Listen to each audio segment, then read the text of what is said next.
We are very privileged to have with us today Vickie Shoap, the Restorative Justice Specialist for Fairfax County Public Schools. Vickie is a national trainer and practitioner of restorative justice. Fairfax County Public Schools is to be hugely congratulated for hiring Vickie, because this program has the potential to radically change how we look at justice, not only in schools, but also in our local and international communities. I watched a video with Vickie in it on the Fairfax County Public School website and was filled with gladness and hope for a better future, clouded only by sadness to think of how much better things could have been for all the people who needlessly suffered and continue to suffer under the traditional model of punishment and revenge as a substitute for peacemaking. Please welcome Vickie Shoap.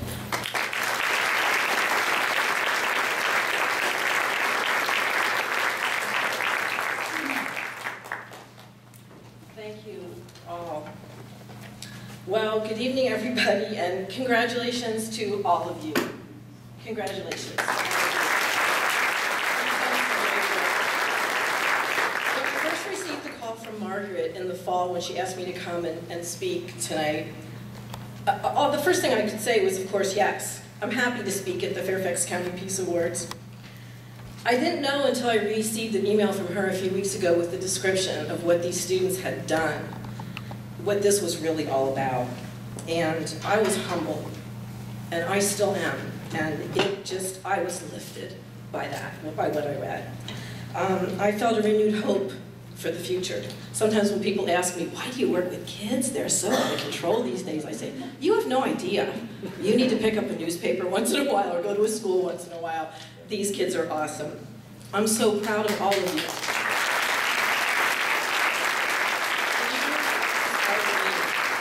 To continue with the work that I do, which is sometimes very difficult.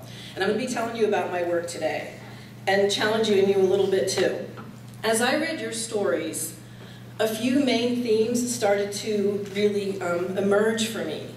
And I began to think about the connections between the 50th anniversary of Selma and the civil rights movement in this country, and a movement whose leaders believed in nonviolence and civil disobedience was the only way to get their individual rights and also to move our country forward. And how those connections also connect to the greatest social justice issue of our current time and the work that you all do. So I'll talk a little bit about that too. 50 years ago, those brave people were fighting for the rights of all people to be free, the human rights of all people. That's what all of you are fighting for. That's what all of you are working toward. And that's really what I thought about as I read through all the things that Margaret just read.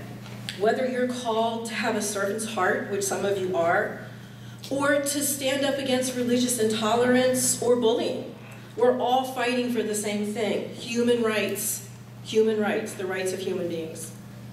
As Carolina knows in her work, human dignity, respect, and ultimately equality for all people.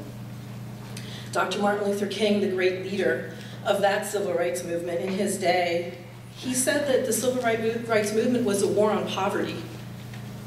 That was the real problem, as he saw it. And as Katerina knows and has said, poverty breeds violence. Too much wealth among so few. Sound familiar? The work we all do is the work of the heart, and it's the work of the soul. We are change agents. As Alicia and Will know in their Dare to Care program, we're change agents. And guess what? It's hard work. And why? Because people don't like change.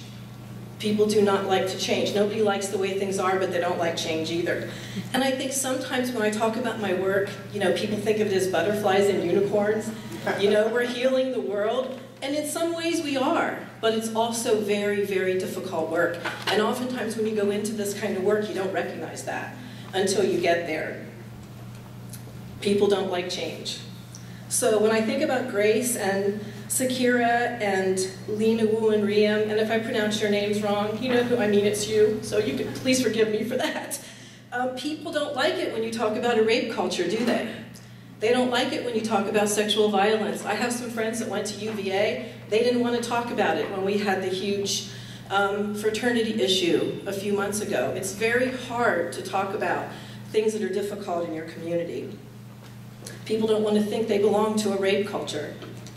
And the Cedar Lane students, I think about Emily and Susie and Nick, who was a victim of cyberbullying, who turned that around to make something better at his school for other people. He turned it to a solution. Or servant leaders like Katie. We are all change agents. Some people choose not to engage in their communities and they prefer not to know what is happening. Sometimes they can become very resistant to change. Why would good people do that? Because we humans are very egocentric, as you all know, and we tend to personalize it. Change agents force people to look at something that they don't really want to look at, that they would rather not see. It's not a popular place to be sometimes. So the first thing I want to tell you all is, you are already awesome. Already. You're already awesome. And no one can tell you that you're not without your permission. That's not me, that's Eleanor Roosevelt. She's way smarter than I am. And the second thing I want to tell you is that you're not alone. The global community of peacemakers is growing in a way that just blows my mind when I think about it. And if you do this work with a positive attitude and you're happy, it really freaks people out. So you're connected to a growing global community of peacemakers. And when I think about Wadia when she sang the Bangladesh, the anthem at the embassy, and that carried all the way back to her country, I think about what an impact you all can have with social media that they didn't have in the 1950s and 60s. To me, that's really powerful, if used in the correct way, as we all know. So when I started doing restorative justice work, and this is really a second career for me in Fairfax County Public Schools, my first career was in criminal justice. I worked in juvenile probation for about 20-some years, but doing restorative justice. And I'm so glad to see this coming to the schools. But when I started doing this, I think there was one university in the country that offered a master's in restorative justice or conflict resolution, and now there are more than 20, including Columbia Law School and George Washington Law. Some very prestigious universities are now offering master's programs in peacemaking and restorative justice, and that is a real new development in the last 20 years, so that you're connected to a larger community. So I'm going to challenge you, though. I'm going to also tell you about restorative justice, which is what I do, and I'll tell you about why this work is one compelling response to, like I said, the biggest social and social justice issue of our time, which is mass incarceration, which Michelle Alexander, a civil rights attorney and professor at law at Stanford University, calls the new Jim Crow, which is often triggered by what is commonly called the schoolhouse to jailhouse pipeline. And that's where I do my work. So we're going to show the video then. He's going to get the video going, and I'm going to first show you a little bit of a 6-minute video. I think we can probably have time to run it all, to give you a little bit of background on what restorative justice is. And then I'll explain to you how that connects to the schoolhouse to jailhouse pipeline and the work that I'm doing.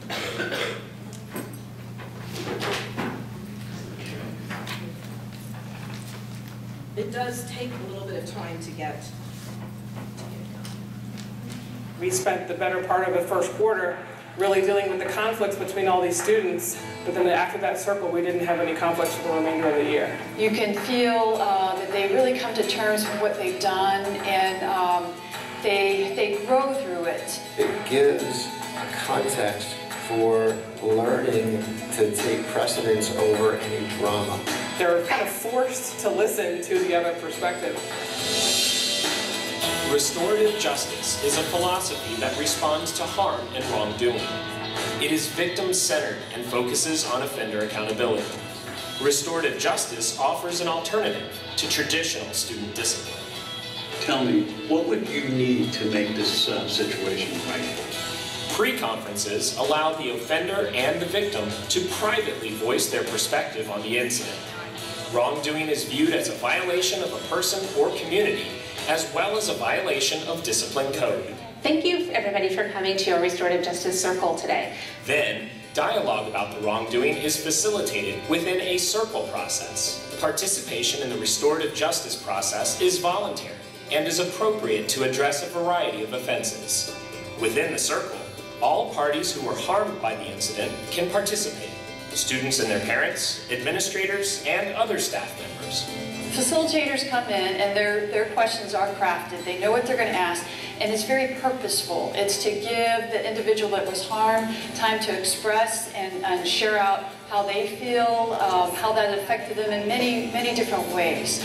And then in doing so, time is provided for the individual that caused the behavior or the person that caused the harm gets the opportunity to listen in a very quiet, controlled environment. There's support there, they feel supported, but they're there to really look eyeball to eyeball at that person that is sharing how this made them feel. It's really hard to sit down in a face-to-face conversation with somebody that you harmed. One of the beautiful side effects of a restorative process is that it teaches those social, emotional skills that our young students are losing. The ability to have that face-to-face conversation and communication, and to, we say, bring your truth into the circle and talk about what you've done and talk about what you've experienced rather than just texting it to somebody. It's so easy to do behind a keyboard. It's a lot harder to do when you're face-to-face with that person. Some of the things that have happened have impacted you all greatly, and it's important that you be able to speak your truth, speak from the heart, and be able to feel like this is a safe space.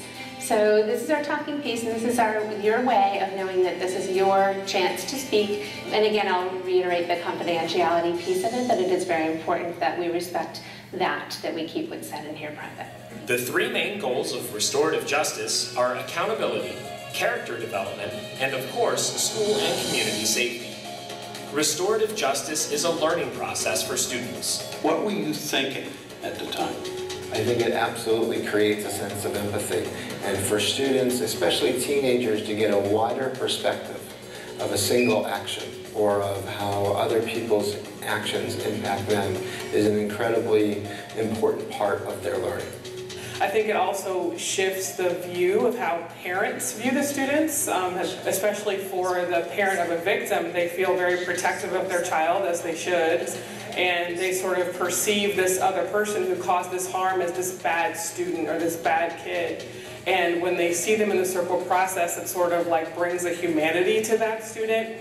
As just, you know, a regular adolescent who made a mistake, who was not considering the thoughts and feelings of another person, who was acting out of anger, acting impulsively. So it really has been powerful. The parents that have been involved, I think, have really been impressed by the power that there is in the conversation. The words put front and center, what is really at the core of the incident is that somebody has been harmed or impacted in a certain way, and the person or persons who have been responsible for that are truly taking responsibility for it. They're establishing an agreement of what they are going to do to address the harm. In most cases, if not all, it involves an apology.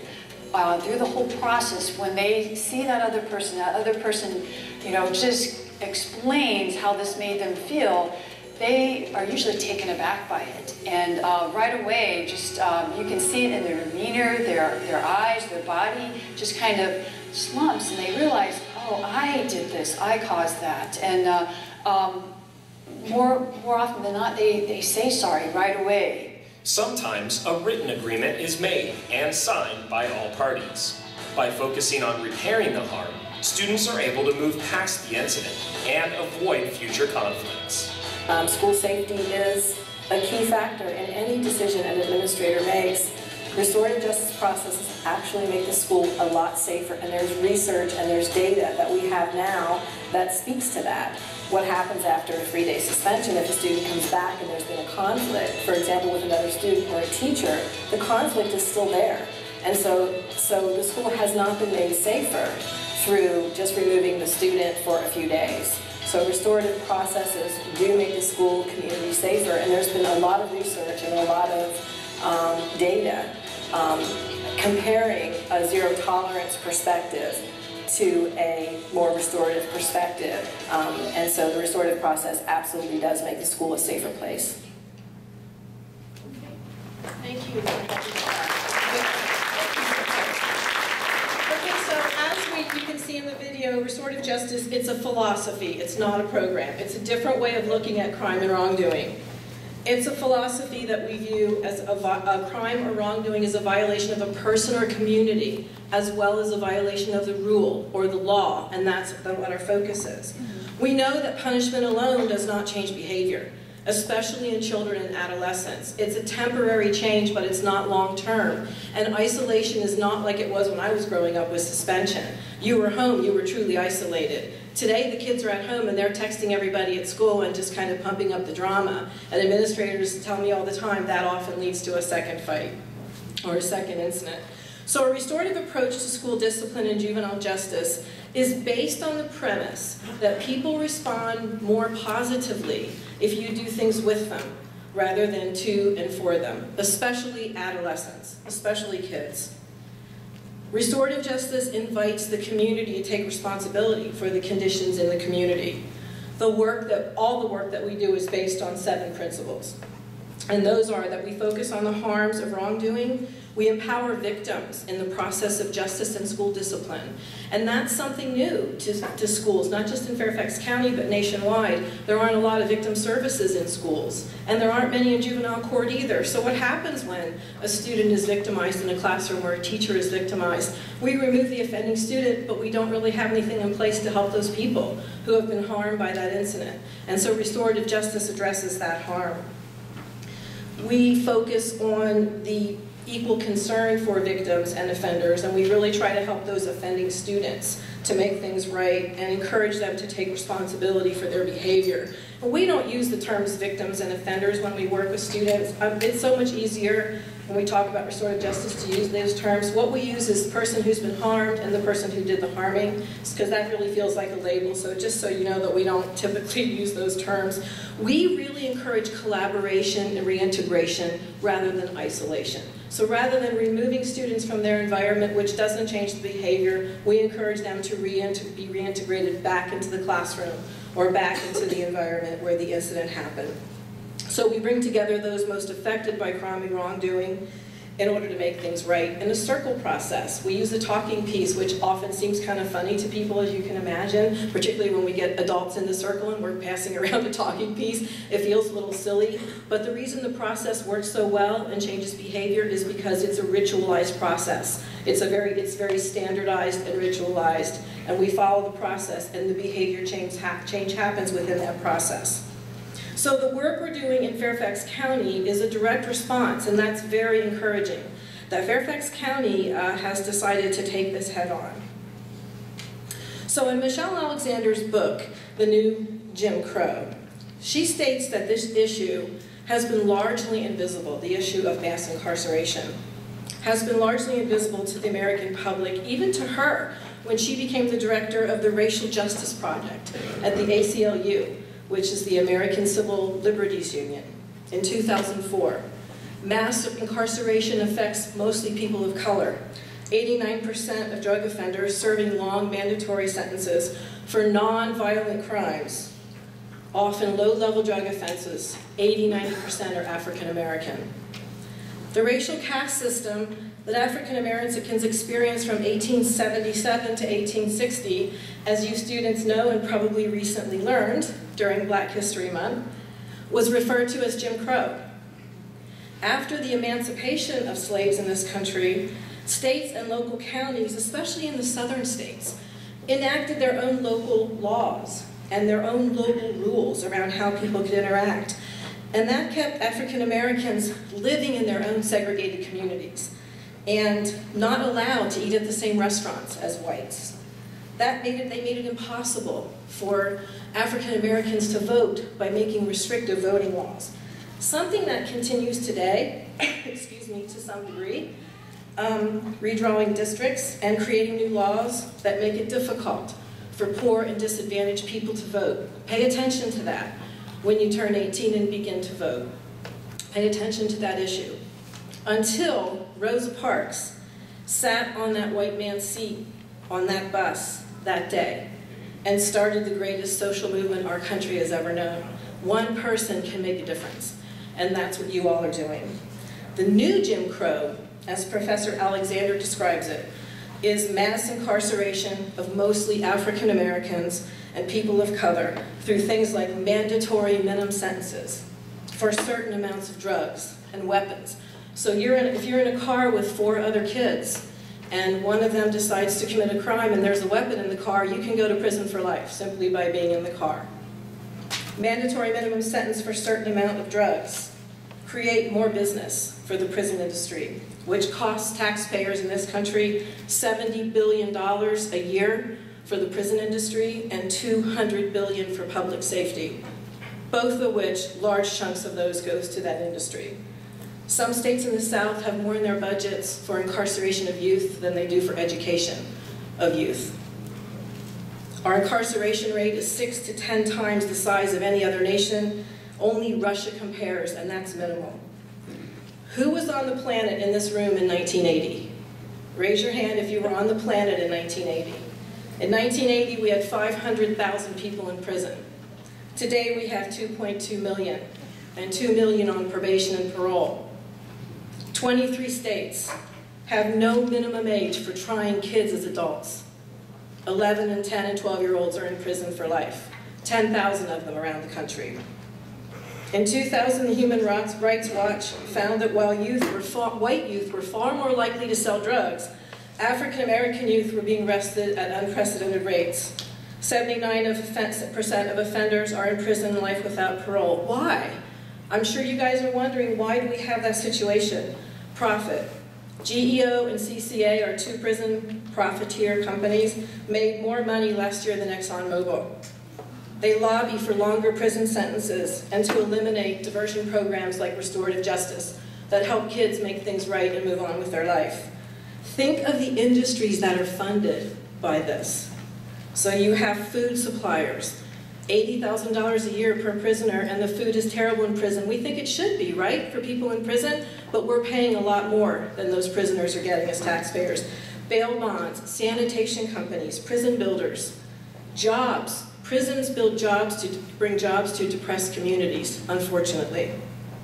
$500 million annually for phone companies, where prisoners have to use to make calls at absorbent rates per minute to their families when they're incarcerated in other states. So often the entry into the system is what we call the schoolhouse-jailhouse pipeline, and that's part of the work that I'm doing and that Fairfax County is tackling head-on. How does that happen? What happens is 2 students get in a fight in the hallway, right? The administrators come in and break it up. The SRO shows up, that's the school resource officer. We have police at all of our middle and high schools in Fairfax County, as with the rest of the country, because we all felt that was something that we wanted. But the unintended consequence of that is they're police officers. And if they see a crime committed in a school, they have to arrest that student. And so what happens is the student often gets suspended, or whatever the administrator thinks is an appropriate response for the incident. They also get charged in juvenile court for assault, if it's something like a fight. That's the direct connection to the schoolhouse-to-jailhouse pipeline. So actually, the student's being charged twice for the same offense.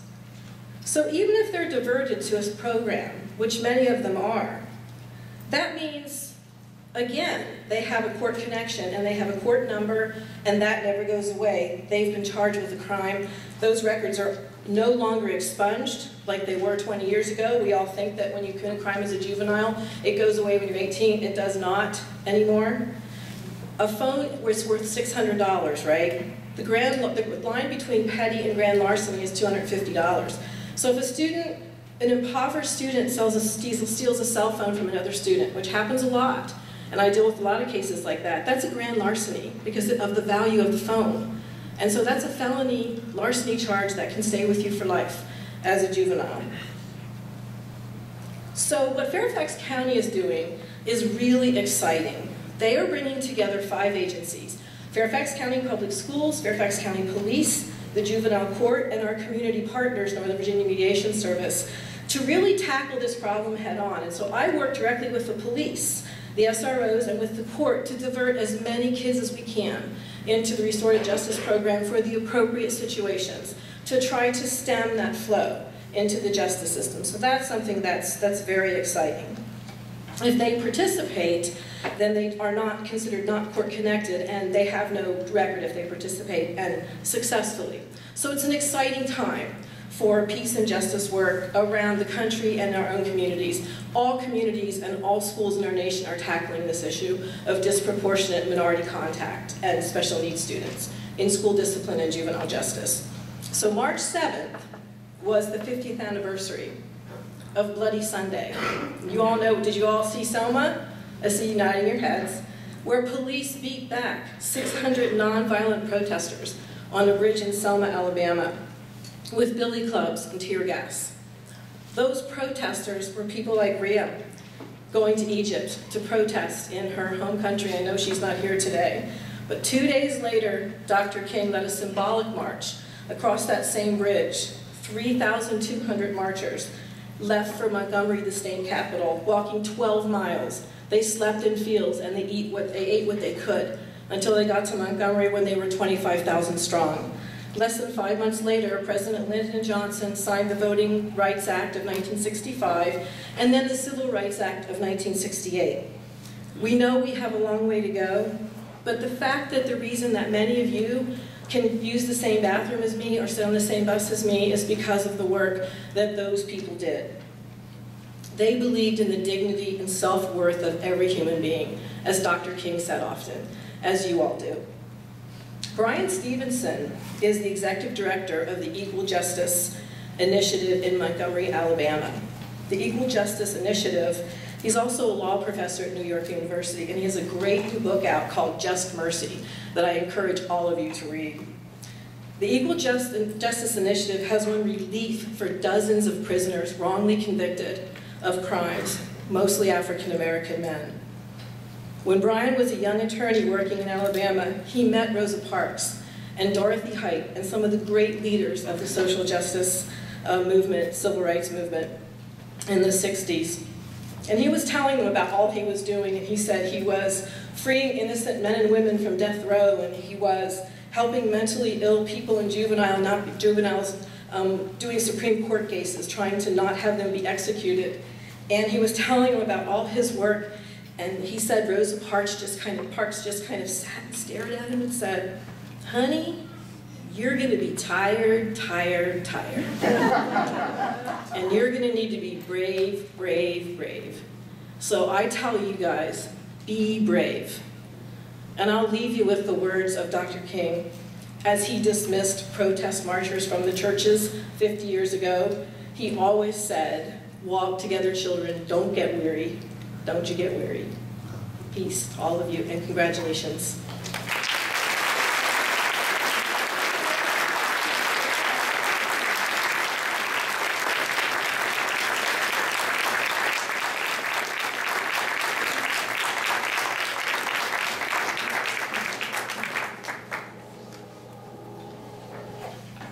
Thank you so much, Vickie. Your work is a blessing on our community.